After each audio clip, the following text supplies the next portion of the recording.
ಮನೆ ಮನೆಗೂ ಬಂದು ಓದ್ತಾ ಇದ್ದಾರೆ. ಒಂದಷ್ಟು ಮನೆಗೆ ಬ್ಲ್ಯಾಕ್ ಬಟ್ಟೆಲಿ ಬಂದವ್ರೆ, ಒಂದಷ್ಟು ಮನೆಗೆ ವೈಟ್ ಬಟ್ಟೆಲಿ ಬಂದವ್ರೆ. ಎಲ್ಲ ಬಾಗಿಲು ಬಡಿದು ಮೇಲೆ ಹತ್ತು ಬಂದು ಫಸ್ಟ್ ಫ್ಲೋರಾಗೆ ಬಂದು ಬಾಗಿಲು ಬಡಿದು ಕಿಟಕಿಯಲ್ಲೆಲ್ಲ ನೋಡಿದ್ದಾರೆ. ಅದು ಎಲ್ಲಿ ಬರ್ತಾರೆ ಎಲ್ಲೋ ಥರ 2:45 ಬಂದವ್ರೆ. ಒಂದು ಮನೆಗೆ 12:15 ಹೋಗವ್ರೆ. ಈ 3 ಮನೆಗೆ ಒಂದೇ ಸರಿ ಹೋಗಿದ್ದಾರೆ. ಈ ಥರ ಇದೆ. ನಮ್ಗೆ ಬೀಟ್ ಪೊಲೀಸ್ ಬೇಕು, ಪ್ರೊಟೆಕ್ಷನ್ ಬೇಕು. ಏನು ಮಾಡ್ತಾರೆ ಇನ್ನು ನಾವು ನೋಡಿದ್ದೀವಿ ಸರ್. ಚಾಕು ಇಟ್ಕೊಂಡವ್ರೆ, ಲಾಂಗ್ ಇಟ್ಕೊಂಡವ್ರೆ, ಬ್ಯಾಗ್ ತಗಲಾಕ್ಕೊಂಡವ್ರೆ. ನಾವು ಈಚೆ ಶಬ್ದ ಏನೂ ಆಗಿಲ್ಲ, ನಾವು ಬಂದು ಈಚೆನೂ ನೋಡಿಲ್ಲ.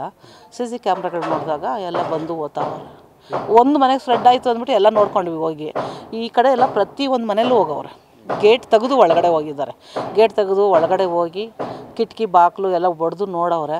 ಏನಾಯ್ತೋ ಏನೋ ವಾಪಸ್ ಬಂದವ್ರೆ. ನಮ್ಮನೇಲಿ ಅಷ್ಟು ಕಾರ್ ಪಾರ್ಕಿಂಗ್ ಎಲ್ಲ ಸುತ್ತಾಕಿ ಕಾರ್ ಪಾರ್ಕಿಂಗ್ ಮನೆಗೆ ಹೋಗಿ ಮೇಲೆ ಹತ್ತು ಬಂದವ್ರೆ. ಮೇಲೆ ಹತ್ತು ಬಂದು ಕಿಟಕಿಲಿ ನೋಡಿ ಪಾಪು ಏನೋ ಕಿರ್ಚ್ದಂಗೆ ಐತೆ. ಆ ಟೈಮಲ್ಲಿ ಏನು ಎದ್ದವ್ರೆ ಅಂದ್ಬಿಟ್ಟೇನೋ 3 ಜನ ಕೆಳಗಡೆ ಇಳಿದು ಬಂದು ಸೀದಾ ಈ ಕಡೆ ಹೊರಟು ಬಂದರು. ಭಯ ಆಗ್ತಾಯಿದೆ. ನಾವು ಬಂದು 3 ವರ್ಷ ಆಯಿತು. ಇಲ್ಲಿ ತನಕ ಏನೂ ಇರಲ್ಲ. ಕುಡುಕರು ಅವರು ಇವರು ಬರೋರು ಹೋಗೋರು ಏನೋ ಆ ಕಡೆ ಓಡಾಡ್ಕೊಂಡು ನಮಗೇನು ತೊಂದರೆ ಕೊಟ್ಟಿಲ್ಲ. ನಾವು ಭಯನೂ ಆಗ್ತಾಯಿರಲಿಲ್ಲ. 12 ಗಂಟೆ ಒಬ್ಬರೇ ಬಂದು ಓಡಾಡ್ತಾಯಿದ್ವಿ. ನಾವು ಈಚೆಲ್ಲ ಬರ್ತಾಯಿದ್ವಿ, ನಾಯಿಗೆ ಊಟ ಹಾಕೋದಕ್ಕೆಲ್ಲ ಬರ್ತಾಯಿದ್ವಿ. ಏನೂ ಭಯ ಇಲ್ಲ. ಈಗ ಭಯ ಆಗ್ತಾಯಿದೆ. ನಾವು 6:30 7 ಗಂಟೆ ಆದರೆ ಬಾಕ್ಲು ಹಾಕ್ಕೊತಾ ಇದ್ವಿ.